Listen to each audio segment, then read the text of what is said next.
예.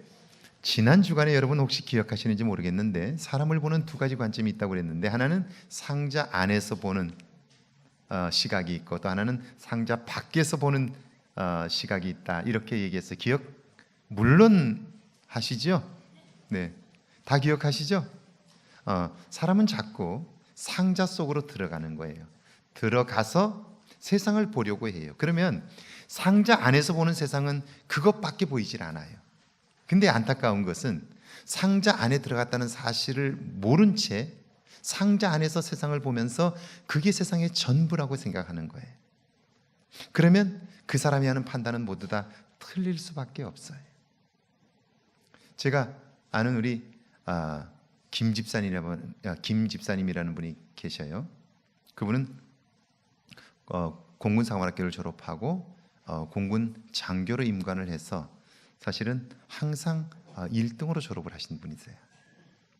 그래서 그 동기들 중에서는 항상 저 별은 나의 별, 노래만 부르면 항상 저 별은 나의 별 이렇게 불렀어요. 항상 1등으로. 그리고 그 파일럿이었는데요. 연속으로 2년 동안 빨간 마우라를 맨 분이에요. 그러니까 대단해요. 전 공군에서 최고 조종을 잘하는 사람에게 1년에 한 번씩 빨간 마우라를 매주는데 그걸 연속으로 2년 동안을 봤던 그런 분이세요. 근데 대령 때 진급을 해서 부대장으로 임명을 받았는데 1등으로 가장 첫 번째 진급해서 가는 자리가 성남 비행단장으로 대령으로 가야 되고 2등이 광주 비행단장으로 가요. 근데 당연히 모든 성적으로나 자기는 성남 비행단장으로 갈 줄 알았는데 바뀐 거예요. 다른 사람이 윗선에 줄을 대가지고 이게 바뀐 거예요. 그래서 광주 비행단장으로 온 거예요. 근데 이분이 자기가 평생을 군에 헌신했는데 이렇게 군대가 정직하지 못하다면 나는 이런 군대에 더 이상 있고 싶지 않다. 그렇게 생각을 한 거예요. 그래서요, 비행단장을 마치자마자 전역을 신청한 거예요. 그 다음에 장군이 돼야 되는데 전역 신청을 한 거예요. 군대에서 발칵 뒤집혔어요. 왜 그가 전역을 하느냐고. 그러자 그분이 당당하게 이렇게 말해요. 나는 지금까지 군대만 있었기 때문에 사회에 나가는 것이 두렵습니다. 그러나 내가 경험한 군대는 공정하지 못했습니다. 공정하지 못한 이 사회에서 내가 더 이상 헌신해야 할 의미를 느끼지 못했습니다. 그리고는요, 장군 진급 1차인데도 불구하고 그분은 전역을 했어요. 그리고 나왔어요. 그리고는 지금 아시아나에서 그 미주 노선을 타고 있는데요, 그분이 제게 이렇게 얘기하시더라고요. 나올 때 두려웠대요. 나오면 내가 뭘 할 수 있을까 걱정했대요. 그런데 나와 보니까 정말 세상이 이렇게 넓고 할 일이 많은데 내가 군대에 있어서 아무것도 몰랐다고. 그러면서 지금도 아시아나에서 비행기를 최고 큰 걸 몰고 다니시는데 나와서 이렇게 좋은 세상이 있는 걸 처음 알았다고. 만약에 내가 장군 진급하고 그 안에만 갇혀 있었다면 이 아름다운 세상을 몰랐을 거라고 그런 이야기를 해요. 상자 안에 갇히면 그래요. 그런데 여러분 아세요? 상자 안에 갇히면 보는 세상만 좁아지는 것이 아니고요, 그 스스로 불행의 무덤을 파요. 어떤 무덤을 파는지 여러분 혹시 궁금하지 않으세요? 제가 한번 오늘 여러분에게 보여드릴게요. 어떻게 사람은 상자 속에 들어가 자기 스스로 불행한 삶을 살게 되는가. 두 번째 시간인데요, 상자 안에서 사는 인생, 상자 밖에서 사는 삶 한번 비교해 보시죠. 여러분도 누구나가 다 상자 안에 들어가요. 그런데 그 안에서 나오지 못하는 사람들이 정말 많아요. 교회 안에서 거의 대부분의 문제는요, 교회 안에 있는 사람들의 절대 다수가 상자 안에서 세상을 보기 때문에 그래요. 한번 보시죠.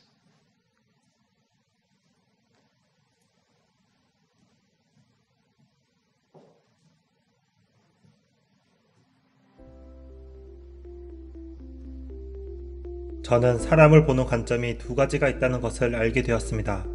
하나는 상자 안에 갇혀서 내 주위의 다른 사람들을 하나의 대상으로 보는 관점입니다.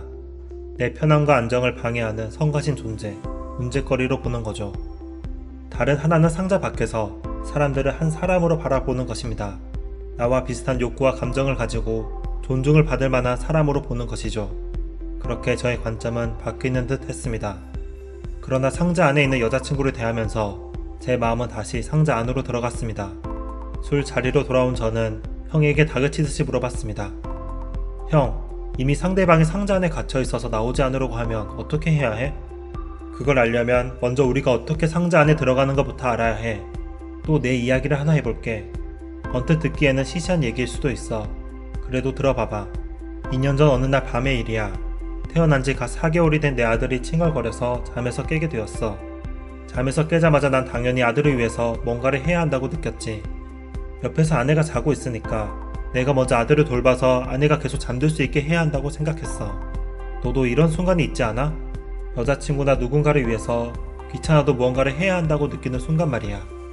여자친구를 데리러 가주거나 어떤 사람을 위해 문을 잡아준다거나 그런 일 말이야? 그래, 우리는 어떤 순간 어떤 상황에서 다른 사람들을 위해 무언가를 해주고 싶다는 느낌을 받을 때가 있어. 기본적으로 어떤 사람이 힘들어하거나 곤경에 처해 있으면 도와주고 싶은 거지.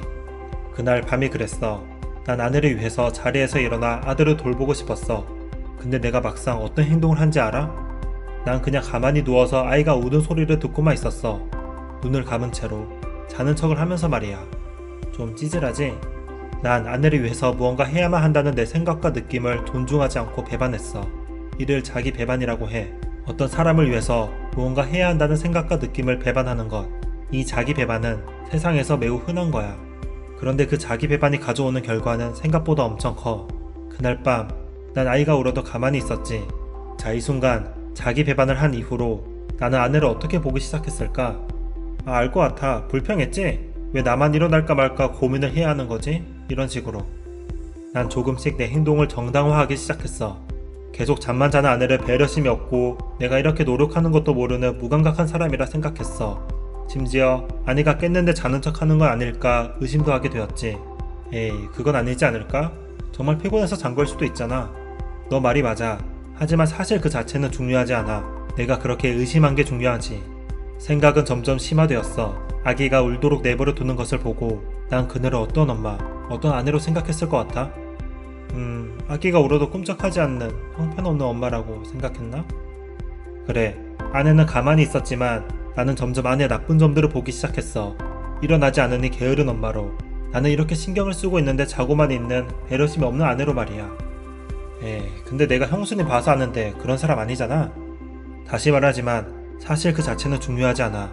내 인식이 중요한 거지. 그리고 솔직히 그때 우리 사이가 좋지는 않았어. 나만 고생하는 것 같았거든. 침대에 누운 채 나는 나 자신을 희생자라고 여겼어. 낮에 일하느라 녹초가 되어서 왔는데 밤에 편안히 잠도 못 자는 사람으로. 내가 자기 배반한 이후로 뭘 한 건지 알겠어? 뭘 한 건데? 자기 합리화를 한 거지. 봐봐. 내가 아내를 형편없는 사람으로 보기 시작한 건 언제일까? 자기 배반 이전일까 이후일까? 자기 배반 이후이겠지? 그런데 질문이 하나 있어. 형수님이 정말로 형편없고 배려심 없는 여자라면 어떻게 되는 거야? 그럼 얘기가 달라지는 거 아니야? 저는 속으로 여자친구를 떠올리면서 이렇게 물어봤습니다. 형은 조금 의심스러운 눈으로 저를 바라보면서 답을 했습니다. 글쎄. 그럼 정말로 내 아내가 배려심이 없는 여자라 해보자. 그날 밤 나는 잠에서 깨며 얼른 아기를 달래야 한다고 생각했어. 이 부분은 변함이 없을 거야. 그러니까 자기 배반을 하기 전에는 아내의 결점들이 일어나야겠다는 내 생각과 아무 상관이 없었어. 핑계거리가 되지 않았지. 하지만 자기 배반을 한 이후에는 나는 내 행동을 정당화하기 위해서 아내를 배려심이 없는 여자라 생각하는 거야. 이렇게 생각해봐봐. 내가 언제도 아내를 배려심 없는 여자라 생각할까? 자기 배반하기 전일까 이후일까? 이후겠지 아마? 그래, 자기 배반을 하기 전에는 자신을 정당화할 필요가 없어. 그냥 도와주면 되는 거지. 하지만 자기 배반한 이후로는 내 옆에 있는 사람을 배려심이 없는 사람으로 보기 시작해. 실제로는 내가 배려심이 없는 사람인데 말이야. 자기 배반을 하면 현실을 보는 시각이 왜곡돼. 그렇게 우리는 상자 안으로 들어가는 거야. 다른 사람을 있는 그대로 보지 못하고 대상으로 보게 되는 거지. 지금까지 어떻게 상자 안으로 들어가는지 설명해 준 거지? 자기 배반을 하면서 우리가 상자 안으로 들어간다. 이걸 말하고 싶은 거야? 자기 배반이 참 무서운 거야. 멀쩡한 사람도 형편없는 사람으로 만들고 소중한 사람도 날 방해하는 사람으로 여기게 하는 거지. 형 말을 들으면서 저는 속으로 이런 생각을 했습니다. 그러면 나도 여자친구를 있는 그대로보다 더 나쁘게 보고 있는 건가? 아니야, 그녀는 정말로 배려가 없잖아. 정말로 그럴까? 내가 문제인 건가? 그럼 여자친구의 문제는 여자친구가 잘못인데 뭔가 잘못됐어. 그리고 저는 마침내 돌파구를 생각해냈습니다. 논리 허점이 있었던 겁니다. 형 말이 뭔지는 알겠어. 그런데 말이야, 어떤 사람에게는 처음부터 도와줄 생각조차 안 들 수 있잖아? 너무 이기적이라서 혹은 남의 배려를 소중히 여기지 않기 때문에 말이야. 그러니까 자기 배반할 순간조차 없는 사람이 있다는 거지. 그런 사람들한테 매몰차게 대하는 건 당연한 거 아니야? 상자 속으로 들어가는 게 아니잖아. 너 여자친구랑 무슨 일 있냐? 이러는 걸 보니 아니 형 논리에 허점이 있다는 거지. 뭐 여자친구랑 좀 싸우긴 했어. 여자친구가 상자 안에만 있으니까 이제는 뭘 해주고 싶다는 생각도 잘 안 들어. 정말 여자친구가 문제일까? 내가 보기엔 너는 여자친구와 너 자신에 대해서 이미 하나의 이미지를 씌워두었어. 수십 번 자기 배반이 반복되면서 너는 줄곧 자신을 합리화하는 방식으로 여자친구를 본 거야. 자기 정당화의 이미지가 곧 너의 특성이 되어버린 거지. 내 여자친구는 배려가 없어. 항상 제멋대로 생각해. 날 소중히 여기지 않아. 이런 이미지를 여자친구에게 씌운 거야. 즉, 넌 여자친구를 만날 때마다 상자를 지니고 있던 거야. 자기 배반할 필요도 없이 이미 넌 상자 안에 있던 거지. 우리는 어떤 사람에게 있어서는, 특히 내 주변 가까이에 있는 사람에게 있어서는 수없이 많은 자기 배반과 자기 정당화로 상자를 하나 만들어서 가지고 있어. 그 순간 저는 제가 만든 상자를 느낄 수 있었습니다. 조금 여자친구가 다르게 보였습니다. 문제가 아예 없는 사람으로 보였다는 게 아니라 그녀도 저도 똑같이 문제가 있는 사람으로 보였습니다. 형의 말은 계속되었습니다. 그게 다가 아니야. 자기 배반이 정말 무서운 것은 그 다음부터야. 내가 아내한테 자기 배반을 했던 그 다음날의 일이야. 아내는 오랜만에 약속이 있다고 차를 빌려달라고 했어. 나는 대놓고 불평을 못하고 속만 태웠지. 차를 빌려주는 것도 불안했고 무엇보다 아이를 혼자 돌봐야 했으니까 아내를 무책임하다고 생각했어. 이전에도 나는 아내가 약속 가는 것에 불만이 많았어. 맨날 집에 늦게 들어왔거든. 말한 시간보다 두세 시간씩 늦게 집에 들어오니까 그런 날은 밤새 싸우곤 했지. 그 날도 그렇게 싸울 조짐이 보였어. 그래서 난 귀가 시간을 조건에 걸었지. 9시까지 돌아올 수 있다면 약속에 갔다 오라고. 그러자 아내는 키를 받고 횡하니 가버리더라고. 그날 저녁 나는 아내를 기다리면서 화를 사귀고 있었어. 점점 그녀를 배려심이 없는 아내, 책임감이 없는 엄마라고 생각하게 되었지. 8시 50분이 되어도 아내가 돌아오지 않자 화가 나기 시작했어. 들어오면 어떻게 화를 내야 할까 생각하고 있었지. 그 순간 대문 밖에서 끽하고 차가 급히 멈추는 소리가 들렸어. 시계를 보니 8시 58분이었지. 그 순간 내가 뭘 느꼈는지 알아? 시간에 맞춰오긴 했네. 그래, 근데 말이야. 난 시간을 확인하는 순간 속으로 실망감을 느꼈어. 웃긴 일이지 않아? 아내는 내가 바라는 행동을 했어. 책임감 있게 시간을 맞춰서 집에 돌아왔지. 난 아내에게 재밌게 놀다 왔냐며 웃으면서 반기고 이제 대신 아들 좀 봐달라고 말하면 되는 거였어. 근데 난 아내가 실제로 책임감 있는 사람임을 증명해 보였을 때 기쁘지 않았어. 아내가 들어오면서 다 9시까지 왔지? 라고 말했을 때 내가 어떤 말을 했을 것 같아? 화를 냈어? 이렇게 말했어. 너 어떻게 와도 시간을 딱 맞춰서 오냐? 차는 뭐 그렇게 험하게 운전해? 조심성이 없어가지고. 뭐 이런 식으로. 무슨 일이 일어난 걸까? 난 말이야. 아내가 책임감 있게 행동했을 때조차 아내를 인정해주기보다는 나의 비난이 정당하다고 느끼고 싶었어. 아내의 잘못된 행동을 필요로 했던 거야. 내가 상자 안에 있을 때 나 스스로가 가장 원한다고 생각하는 것보다 더 필요로 하는 것이 있어. 그게 뭐일 것 같아? 글쎄, 내가 기대하는 대로 그 사람이 잘못된 행동을 하는 거? 비슷해. 상자 안에 있을 때 내가 가장 필요로 하는 건 내 행동에 대해 내가 정당하다고 느끼는 거야. 내 행동을 정당하다고 느끼는 것. 그 순간 여자친구와 있었던 여러 장면이 스쳐 지나갔습니다. 여자친구가 약속 시간에 늦게 오기를 은근히 기다렸던 순간, 기념일을 나보다 제대로 못 챙기길 기대했던 순간, 그리고 내 배려 있는 행동에 불평하기를 기대했던 순간이 생각났습니다. 내가 피해자고, 내가 더 배려심 있고, 내가 더 사랑하는 사람으로 저는 자신을 가두었습니다. 그리고 여자친구는 제 배려를 당연하게 여기고 고마워할 줄 모르고 불편만 하는 사람으로 가두었습니다. 형은 계속해서 제 가슴을 후벼 파는 말을 했습니다. 상자 안에 있을 때 우리는 사람들이 문제를 일으키길 은연중에 바라게 돼. 그들을 비난할 수 있고 얄팍한 자기 정당화의 느낌을 가질 수 있으니까. 문제거리를 필요로 하는 상황이 되는 거야. 형의 얘기를 들으며 저는 여자친구의 슬픈 모습을 떠올렸습니다. 그렇습니다. 저는 고작 내가 옳다는 알량한 자존심 하나를 위해서 저와 그녀 모두를 불행에 쳐넣은 것입니다. 문제가 이렇게까지 심해지도록 저는 무엇을 했던 걸까요? 무엇을 노력했던 걸까요? 왜 그녀를 이기려고 애썼을까요? 저는 제게 문제가 있다고 인정하는 것을 경계에서 패하는 것이라 느꼈습니다. 저는 제 자존심을 위해서, 제가 옳다는 그 얄팍한 느낌을 가지기 위해서 그녀를 비난했던 것입니다. 형의 말은 계속되었습니다. 우리가 주변의 소중한 사람에게 더 매몰찬 이유는 상자의 벽이 더 두꺼워져서야. 자기 정당화의 이미지가 이미 굳어버린 거지. 왜 별로 안 친한 사람에게는 친절하게 하면서 가장 중요한 가족과 친구들에겐 쉽게 비난하는 걸까? 나는 너에게 성인 군자가 되라고 말하는 게 아니야. 살다 보면 상자 안으로 들어갈 때도 있고 상자 밖으로 나올 때도 있겠지. 하지만 소중한 사람일수록 좀 더 상자 밖으로 나가자고 말하는 거야. 있는 그대로의 모습을 바라보고 그 사람이 느끼는 감정과 생각을 존중하자는 거야. 형, 그래도 상대가 바뀌지 않는다면? 내가 상대를 존중해도 상대가 상자 안에 있다면 달라지는 건 없잖아. 결국 선택지는 두 가지야. 상대방이 상자 안에 있는 걸 비난하면서 서로 상자 속으로 들어가거나 나 스스로 먼저 상자 밖으로 나오거나. 그런데 전자는 문제를 더 일으키고 서로 비난하게 만들어. 후자는 집착을 버릴 수 있고 무엇보다 상황을 개선할 여지가 생겨. 나도 너가 해본 고민을 안 해본 게 아니야. 근데 말이야, 상자 밖에 나가면 꽤 마음이 편해져. 그저 객관적으로 그 사람이 무엇 때문에, 무슨 감정 때문에 저런 행동을 하는 걸까 생각하게 되지. 그러면 알게 돼. 저 사람도 그저 사람이라서 저러는구나. 여러분이 상자 속에 있는지 상자 밖에 있는지를 아는 아주 쉬운 방법이 하나 있어요. 그게 뭐냐면, 여러분이 누군가의 아픔을 느낄 수 있다면 여러분은 상자 밖에 있는 사람이에요. 가장 가까이 있는 사람, 그 사람이 아프다고 힘들다고 말할 때 정말 그 사람의 마음이 느껴져서 눈에 눈물이 난다면 여러분은 상자 밖에 있는 사람이에요. 그런데 그 사람이 힘들다고 말할 때 네가 뭐 힘들어? 아니 뭘 했다고 힘들어? 이 마음이 든다면 여러분은 상자 안에 있는 거예요. 여러분은 어떻습니까? 누군가에 대해서 말할 때에 그를 이해하려고 합니까? 아니면 비난하려고 합니까?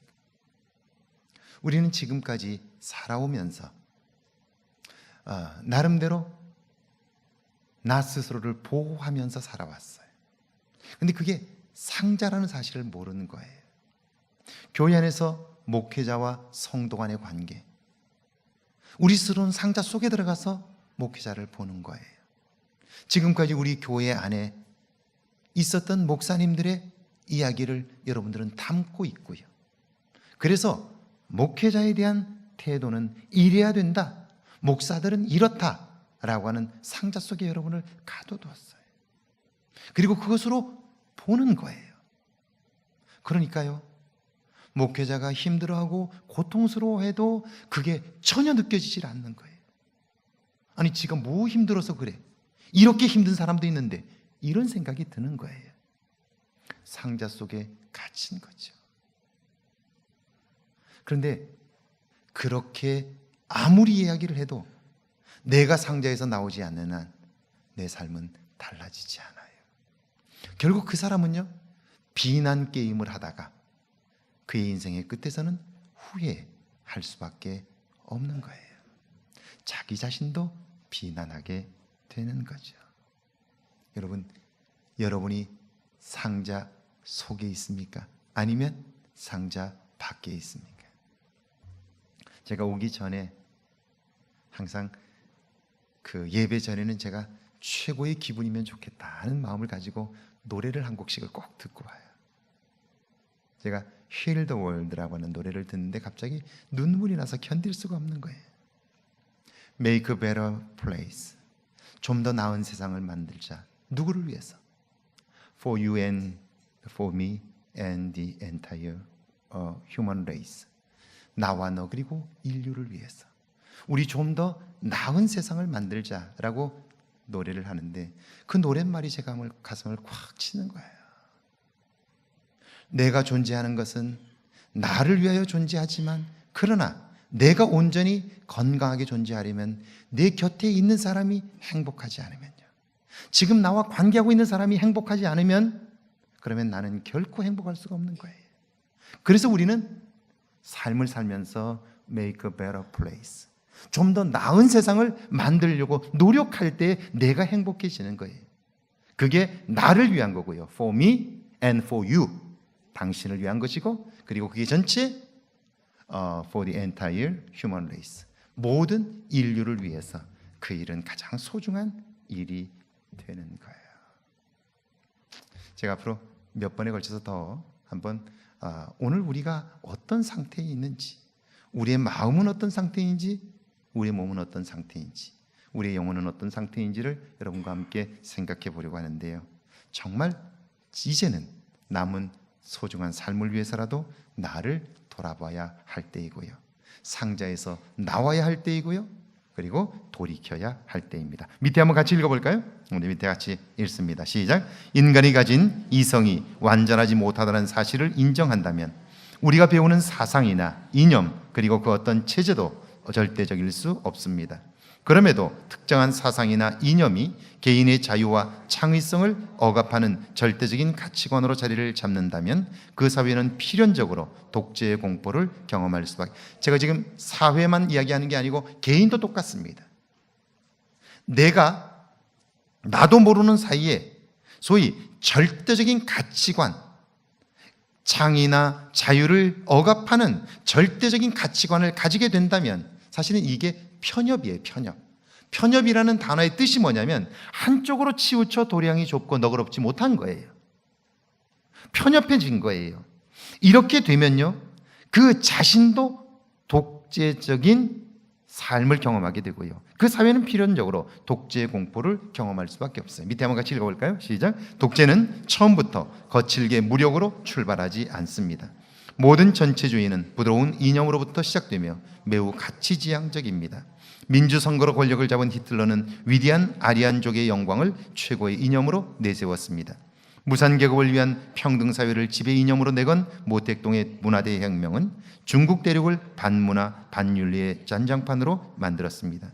북한은 주체를 내세웠고 우리나라의 3, 4공화국은 조국 근대화를, 제5공화국은 정의사회 구현을 국가 이념으로 내걸고 각기 권위주의적 군사정권을 수립했습니다.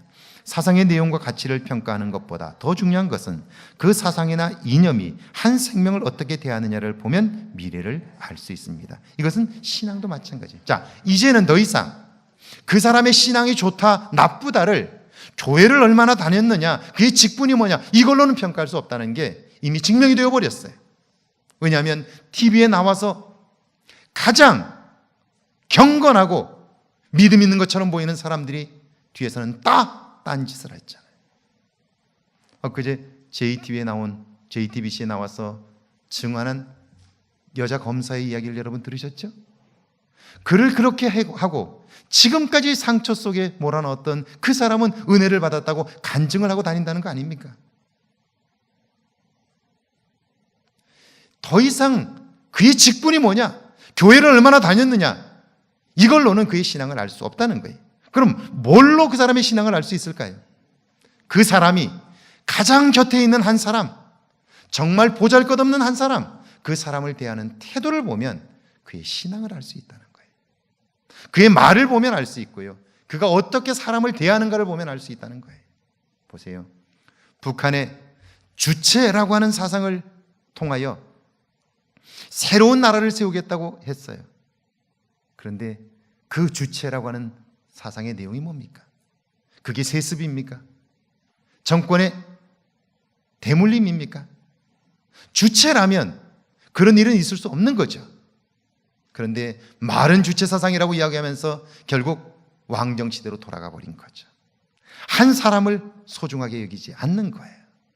한 사람을 주체적으로 대하지 않는 거죠. 이념만 보면, 그 내용만 보면 굉장한 것 같은데요, 그 체제가, 그 사람이 주변에 있는 가장 약한 사람을 어떻게 대하는가를 보면 알 수 있다는 거죠. 자, 여기 보세요. 1번입니다. 살아오는 동안 우리 안에는 세상적인 가치들이 자리를 잡았습니다. 같이 한번 읽어볼까요? 시작. 아무리 양치질을 잘한다고 해도 치석은 생길 수밖에 없습니다. 우리 삶도 마찬가지입니다. 힘겨운 삶을 살아내는 동안 나도 모르는 사이 세상적인 가치관들이 우리 내면에 자리를 잡았습니다. 그것들은 우리가 신앙생활을 하는 동안 곳곳에서 갈등을 일으키고 하나님의 뜻과는 관계없는 일들로 우리를 분주하게 만듭니다. 15절을 한번 같이 읽어볼까요? 15절 함께 읽습니다. 시작. 너희는 하나님의 은혜에 이르지 못하는 자가 없도록 하고 또 쓴뿌리가 나서 괴롭게 하여 많은 사람이 이로 말미암아 더럽게 되지 않게 하며, 우리도 모르는 사이에 우리 안에 쓴뿌리가 자리를 잡게 되었고요. 그 쓴뿌리는 우리의 삶을 더럽게 만드는 거예요. 나를 힘들게 할 뿐 아니라 주변 사람들을 힘들게 해요. 이건 내가 원했던 건 아니에요. 그런데 살다 보니까 나도 모르게 이런 것들이 들어와 있는 거예요. 교회 안에 이런 분들이 정말 많아요. 제가 전에 목회했던 교회에 이제 식당에 의자를 사야 돼요. 그런데 장로님들이 의자를 서로 안 사려고 그래요. 아니, 돈을 안 주고 사오라는 것도 아니고 돈을 주고 사오라는데 그걸 서로 안 가려고 그래요. 그래서 왜 그러냐고 가서 장로님이 가서 그냥 사시라고 그랬더니 괜히 잘못 결정하면 큰일 난다는 거예요. 큰일 난다. 그래서 서로 미루는 거예요. 서로 안 해요. 그래서 오장로님이 하셔요. 오장로님이 관리를 맡으셨으니까 장로님이 하세요. 그랬더니 안 하겠다는 거예요. 그래서 아이 제발 하시라고 그랬어요. 그랬더니 가셔서 다 둘러보시고 나서 그러면 제게 또 전화했어요. 목사님이 오셔서 결정해달라고. 아니 장로님이 결정하세요. 그거는 뭐 괜찮습니다. 장로님이 결정하세요. 아니래요. 저를 보고 오래요. 그래서 제가 갔어요. 갔더니 두 가지를 골라놓으셨어요. 하나는 흰색이고 하나는 푸른색 계통인데 둘 다 좋아요. 장로님 어떤 것이든 괜찮다고 그랬더니 아니 목사님이 결정하시라. 아니요, 장로님이 결정하세요. 제가 자꾸 결정하면 모든 걸 제게 맡기니까 제가 아니라고 장로님 결정하라 그랬더니 그럼 흰색을 하자고. 그래서 흰색을 샀어요. 그래서 갖다 놨어요. 주일날 점심 식사에 제가 내려갔는데 막 웅성웅성거려요. 그래서 왜 그러냐고 그랬더니 원로 장로님 한 분이 계셔요. 그분이 의자 색깔이 이게 뭐냐고 난리를 치는 거예요.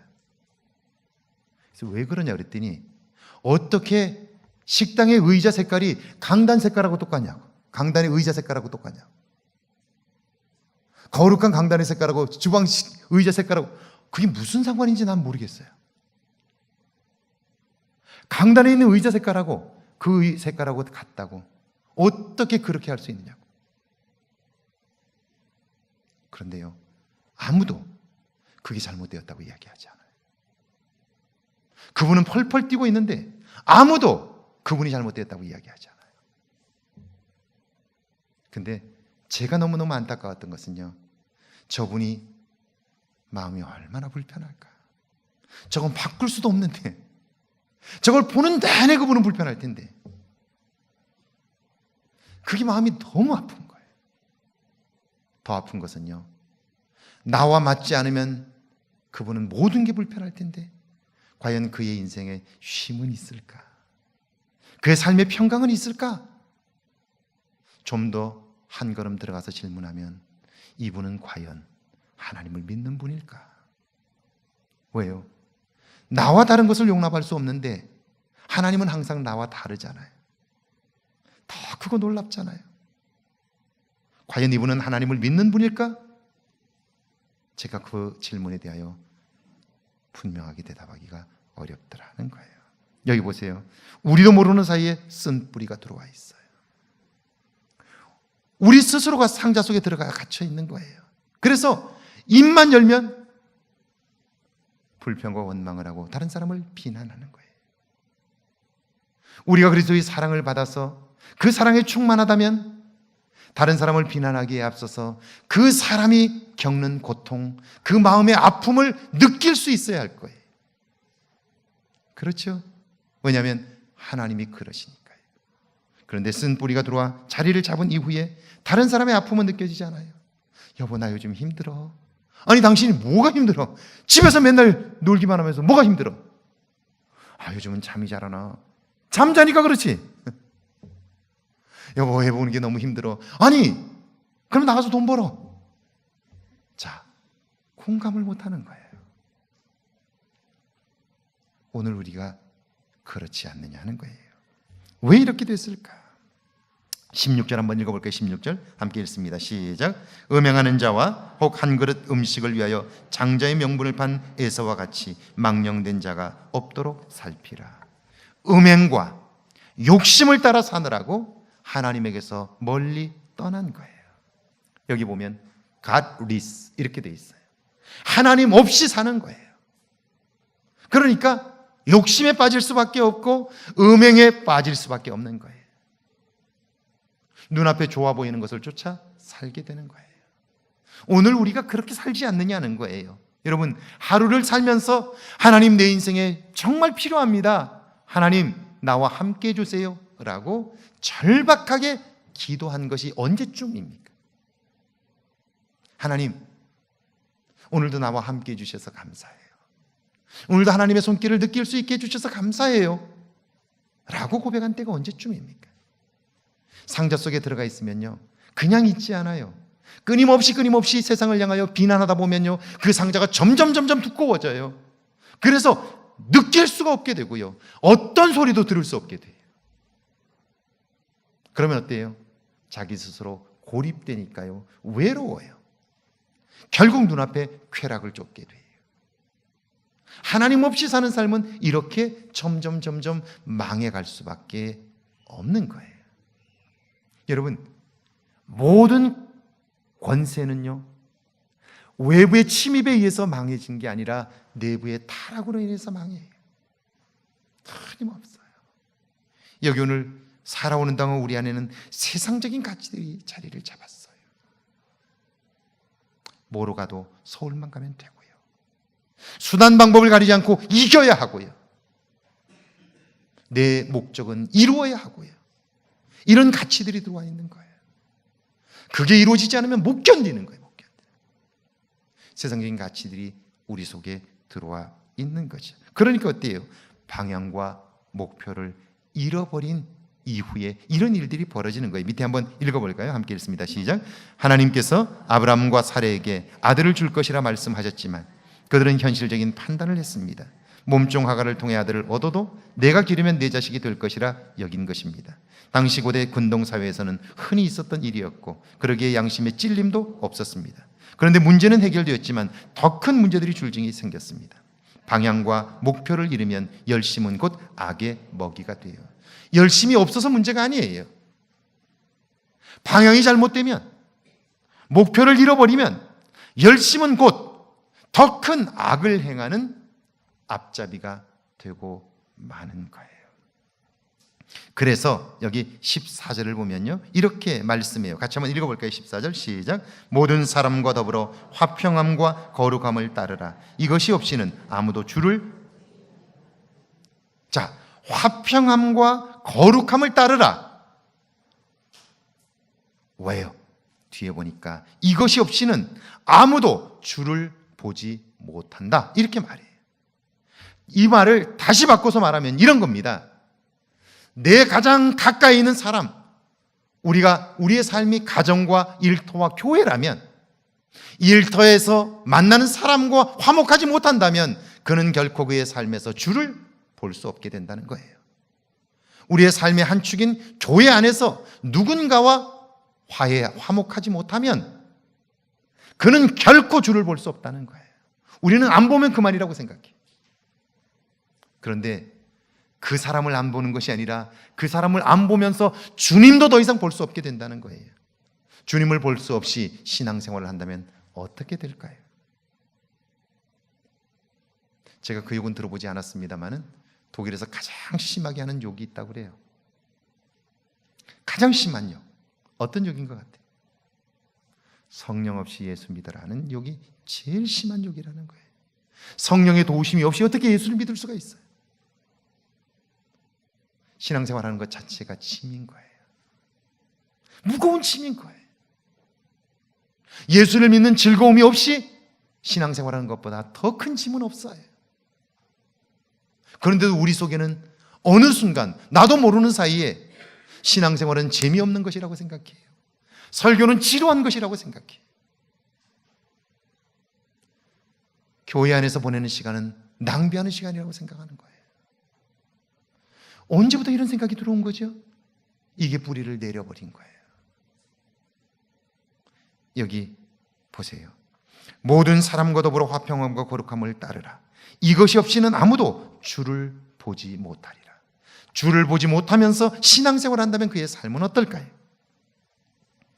그래서 모든 사람과 평화를 이루도록 모든 노력을 다하라, 이런 말이에요. 거룩하게 되도록 모든 노력을 다하라. 이것이 하나님을 볼 수 있는 유일한 방법이기에 신앙의 삶에 있어서요, 가까운 사람과 화평하고, 그리고 내가 화평하기 위하여 구별된 삶을 사는 것, 이것이 신앙의 목표이고요, 방향이라는 말입니다. 할렐루야, 할렐루야. 이거예요. 만약 내 가까이 있는 사람과 화평함을 이룰 수 없다면, 오늘 성경은요, 주를 볼 수 없게 되고요, 주를 볼 수 없다면 우리의 삶은요, 계속해서 지쳐갈 수밖에 없게 되는 거죠.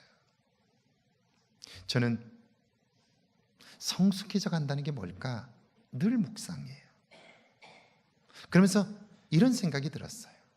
사실은 지난주 설교 한 편을 준비했다가 혹시 오해가 생길 수 있어서 제가 그 설교를 접고 다시 했어요.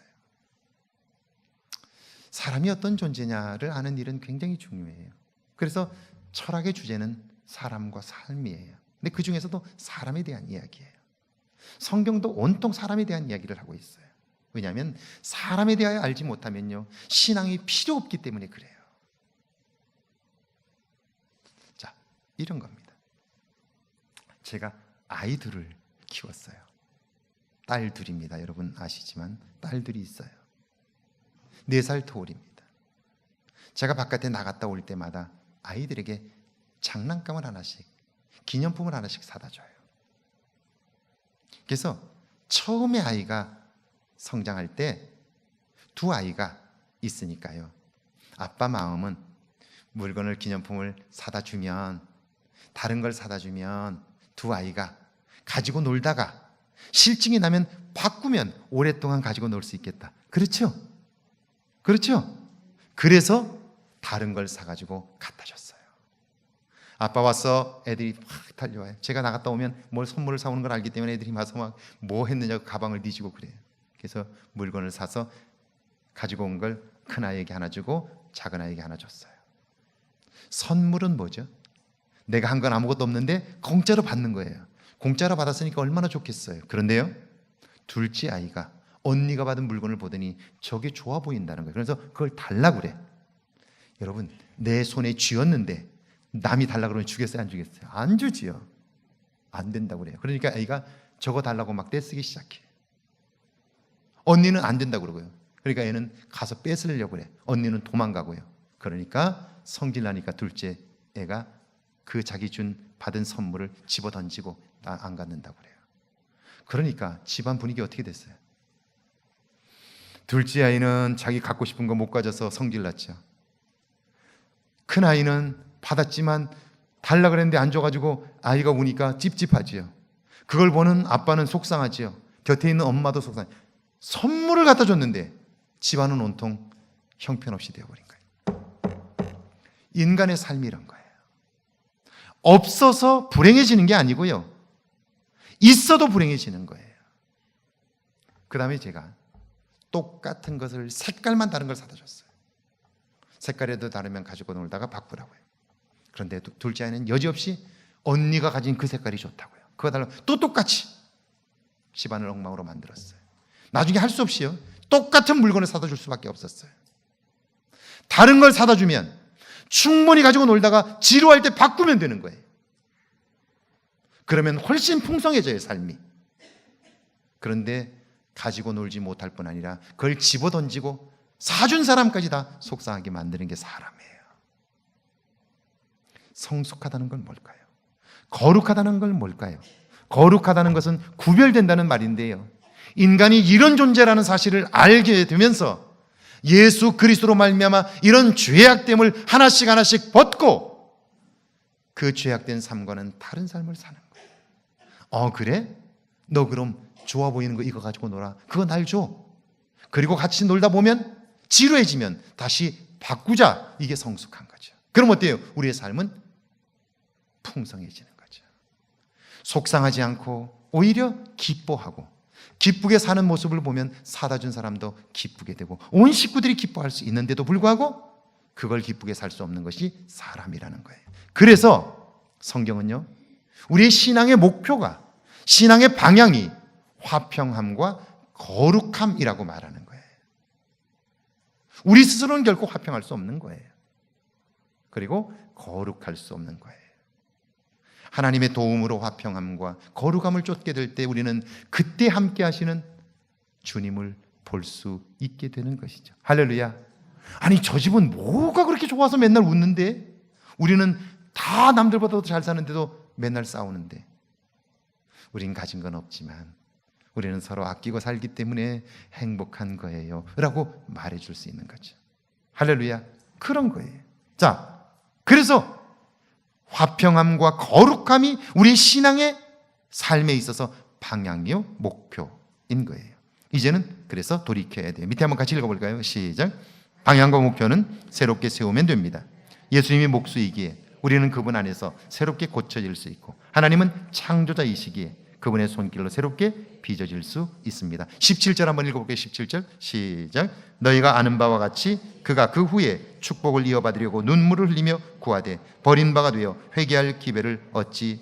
무슨 말이냐면 결국 화평함과 거룩함을 쫓지 못하면 하나님을 볼 수 없게 되고, 하나님을 볼 수 없으면 그는 상자 속에 갇혀서 끊임없이 비난하고 누구도 아픔을 느낄 수 없기 때문에 점점 더 그 상자가 두터워져서요, 자기 스스로는 외로움 속에서 끊임없이 누군가를 비난하다가 결국 인생의 끝에서는요, 후회만 남은 인생을 살게 되는 거예요. 사랑하는 여러분, 이 말을 뒤집어서 한번 읽어보세요. 이 17절 말씀을 뒤집어서 읽으면 이런 거예요. 눈물을 흘리며 돌이킬 기회가 지금이며 그것이 우리의 삶의 축복입니다. 할렐루야.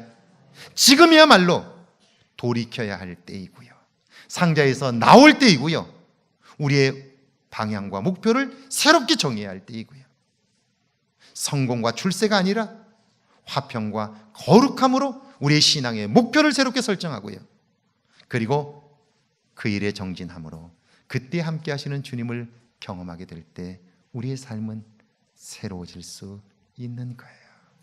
여러분, 오늘 내가 살고 있는 세상보다 더 큰 세상을 주님은 준비해 놓으셨어요.